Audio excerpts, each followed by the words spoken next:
I'm confident round net will be in the Olympics someday.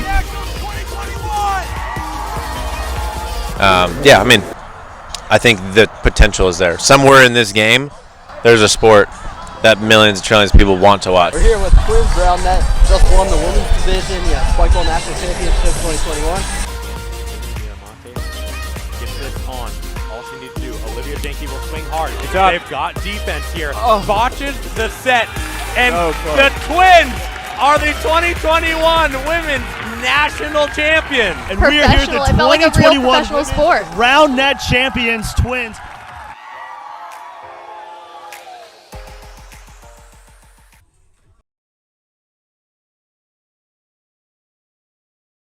My name is Noah Katz, and I'm an avid spikeball player and tournament organizer. And I want to know, is spikeball a professional sport? And if not, how can it become one?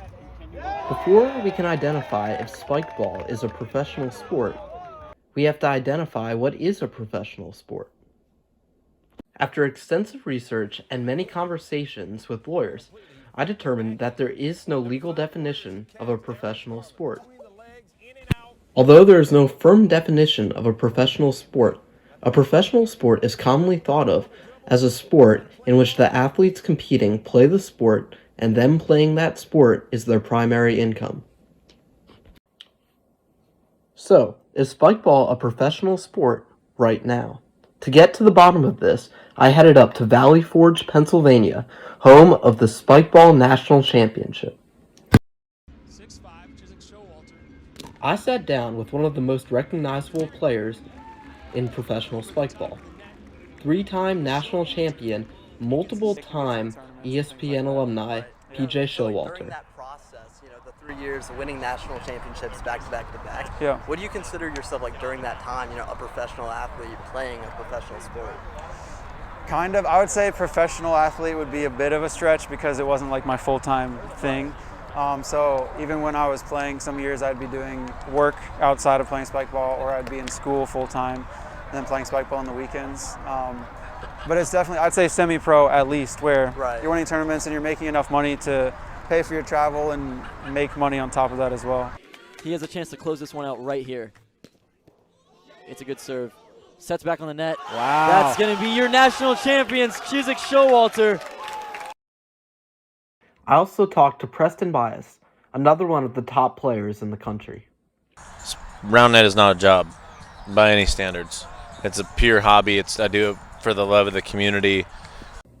After interviews with players like PJ and Preston, as well as interviews with other influential people in the spikeball community, such as the CEO of Spikeball, I determined that spikeball in its current state is not a professional sport.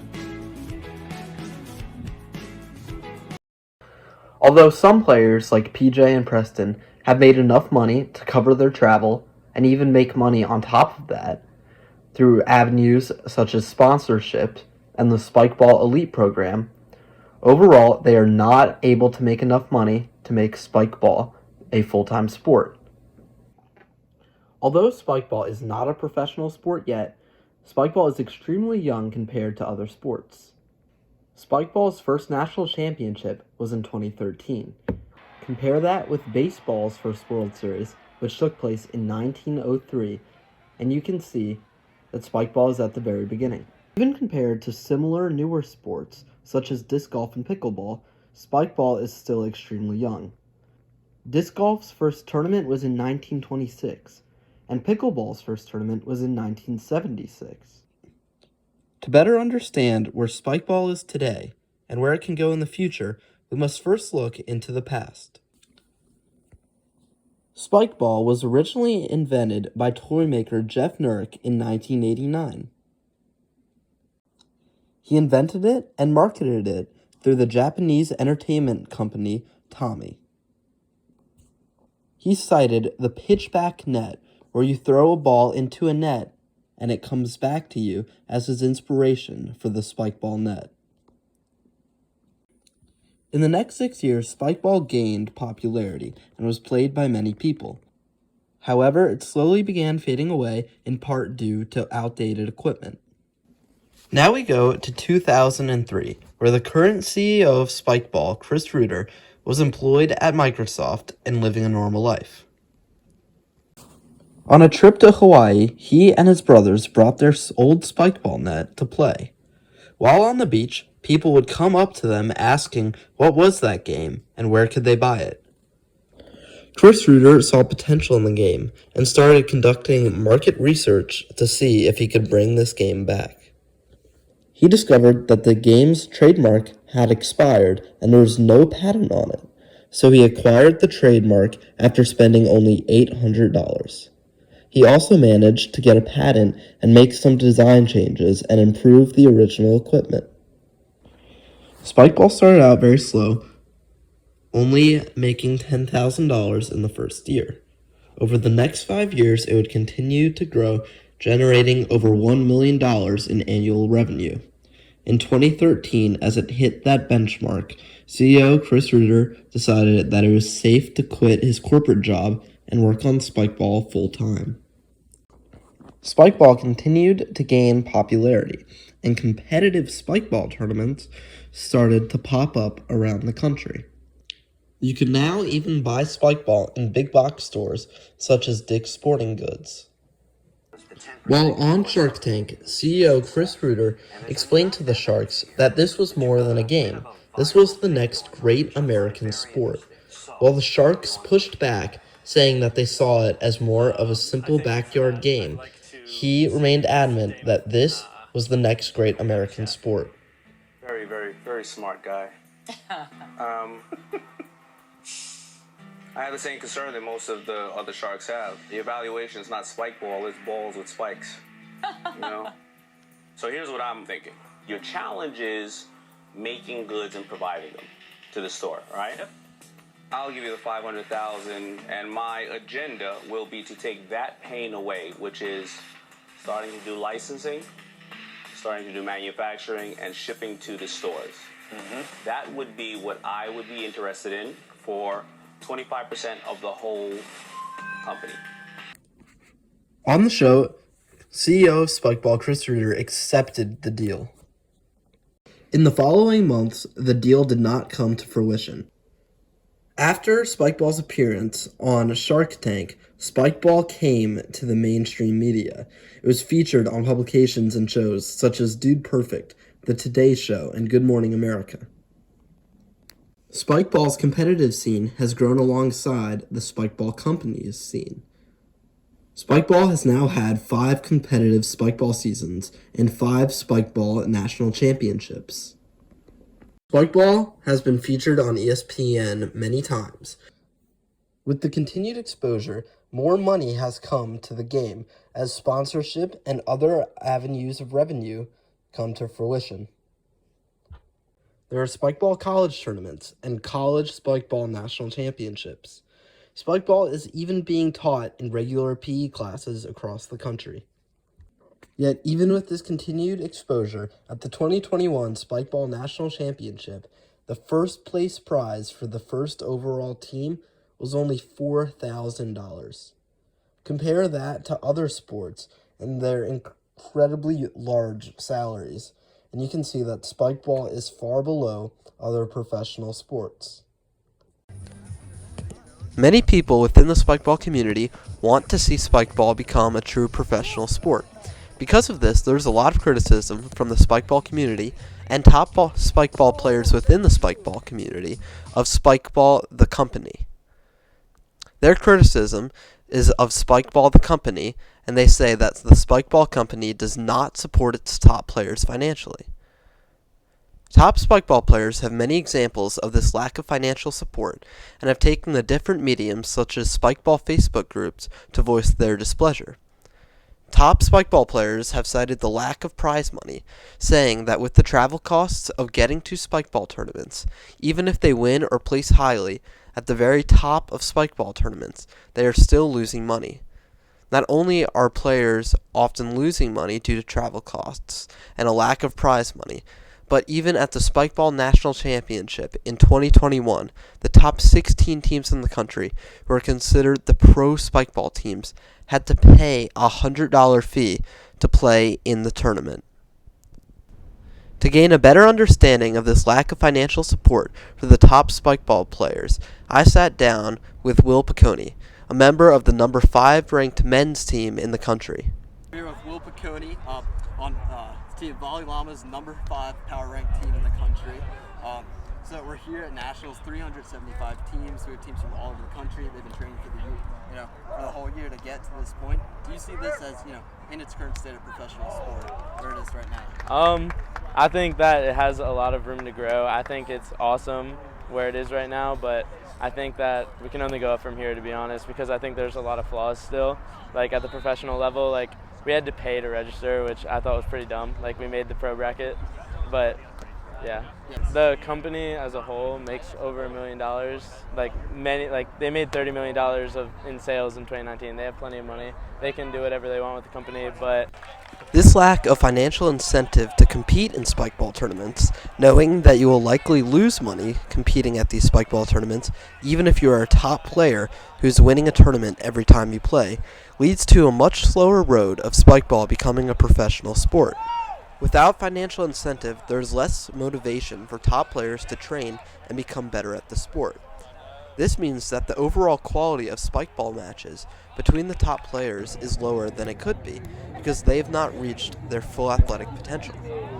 This also means that those who are watching top players compete, whether that's in person at tournaments, or through the spikeball streams, or through ESPN broadcasts, are watching a less professional game. This also means that potential sponsors in businesses are watching a less professional game, and because of this are less likely to present financial sponsorships to players. One way that spikeball can become a professional sport is if Spikeball the company steps in financially and begins to fully financially support its top players. They can do this by increasing the amount of money that goes into many of Spikeball's financial programs for top players. For example, under the current Spikeball Elite program, which is a program where after the Spikeball season, the top 8 men's teams and the top 4 women's teams earn Spikeball Elite.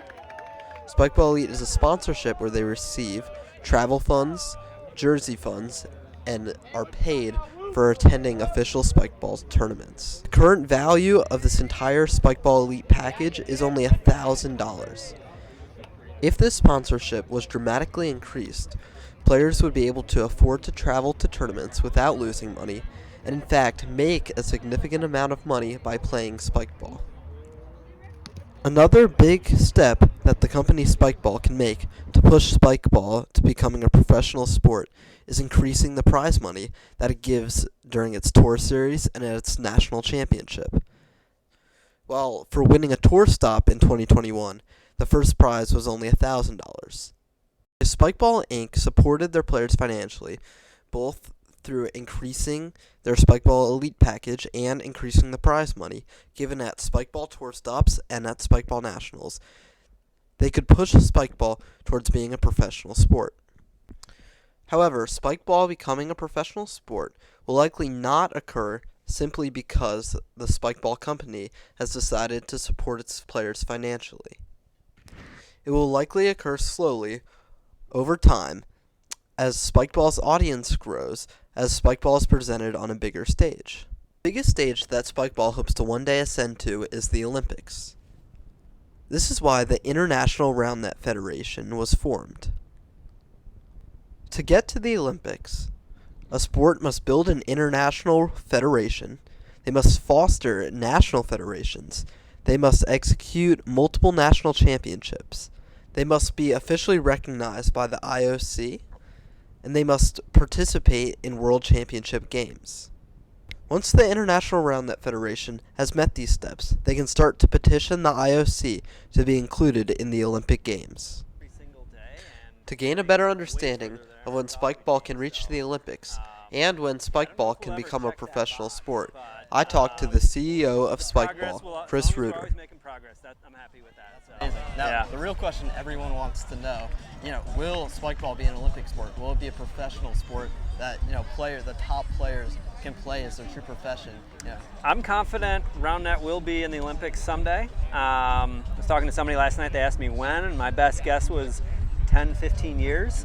But our team is actually studying what is required to make that happen. Like, you need to have nonprofits or non-governing bodies in 30 or 40 countries, something like that, and a whole host of other things need to happen. So we're building the foundation now for someday that hopefully it happens, and if it doesn't, maybe there's some other certification or big global body that we work with.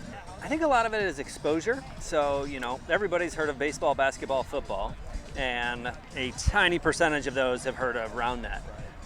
So we need people to know what it is, and then if they've got a friend that has played, they're way more likely to give it a shot. But, you know, being that first person that tries it out, you got to be pretty bold, and there's only so many people that actually want to take that first step. So focusing on the social element and trying to get people to bring other friends. You know, there's a group here today called Youth Round Net League. They're going to start creating youth round net leagues all over the U.S. and they've already started in Utah and I think maybe Oregon. But starting kids at that age, and by the time they get to high school, they will have already played a couple years. And so that sort of infrastructure, that foundation, I think is absolutely core in order to get to the pro level that we want to be at. I talked to Caleb Wagner, founder of the American Youth Spikers League. Caleb is developing a network of youth spikeball leagues throughout the country. Yeah, so we're the AYSL, American Youth Spikers League. Awesome. And what are the ASL's goals? AYSL, our goal is to bring round net ultimately to the Olympics, but our main goal before that is to make round net kids' primary sport. Right now they don't have the option, right? They either choose soccer, basketball, football, and there's not really an avenue for kids to actually play this in high school and middle school at a competitive level. So we're just trying to get league directors across the country to sign up and create a youth league in their community, and hopefully we can make round net kids' primary sport. No. Will spikeball, will round net be an Olympic sport? I think so. Think so? I think at least 10, 15 years, the popularity, how fast it's growing, and along with the youth league, people are going to want to do this. I mean, it's just, we both work, but we do it. I also talked again to Preston Bias, who's on the number 5 ranked men's team in the world. You know, where do you see, spikeball as a professional sport and as an Olympic sport? Can we get there? What's the timeline of getting there? If the game changes, equipment changes, we could have a sport going forward that could be the best spectator sport in history. Like, it's so open, 360, whatever, all that fun stuff, no sides, but I think the potential is there. Somewhere in this game, there's a sport that millions and trillions of people want to watch. I talked to Thus Parabatai, the number 2 ranked women's team in the world. Yeah, that would be dope. Yeah. I think it's on its way there. I think this year we have seen so much improvement in the sport in terms of it's a lot more watchable and a lot more fun to be around. I think spikeball's doing so much for the sport to get it to that level with worlds and being able to travel and compete. So I think it's on its way there. Absolutely. Definitely heading in the right direction, and I'm stoked to see what women's round net has in the future. So where, Lastly, I talked again to PJ Showalter, the 3-time spikeball national champion. You're trying to build to become an Olympic sport. When do you think, spikeball will achieve that, being both an Olympic sport and a professional sport, where, athletes, not just part-time, it could be their full-time job? Yeah, that's a good question. I think it'll depend a lot on sponsorships. So right now, there aren't a whole lot of built-in sponsorships. Like I said, you have to kind of seek out your own. And so it's tough to find enough money to do it full-time. So it'll just depend if, we've started being played on ESPN and having tournaments on there and kind of getting more coverage that way. And I think if that continues to progress, then they'll keep paying players more and more to play. And I think that's kind of the key to making it a full-time professional sport. So I've learned from my research that spikeball in its current state is not a professional sport. Although it is not a professional sport yet, what can push spikeball to becoming one is the company Spikeball investing more money into its players, and by spikeball getting more exposure on the national stage through events such as the Olympics. Nice talking to you. Hey, congrats on the win. With the steps that spikeball is taking to further support their players financially and to gain exposure on the national stage, it's clear that spikeball will one day soon be a professional sport. Thank you. Well, thank you so much. Good luck with everything. Thank you so much. Thank you. All right. I really hope that. Congratulations. Thank you so much. Congratulations. Thank you. Thank you so much. Absolutely. No, thank you so much. It's fun.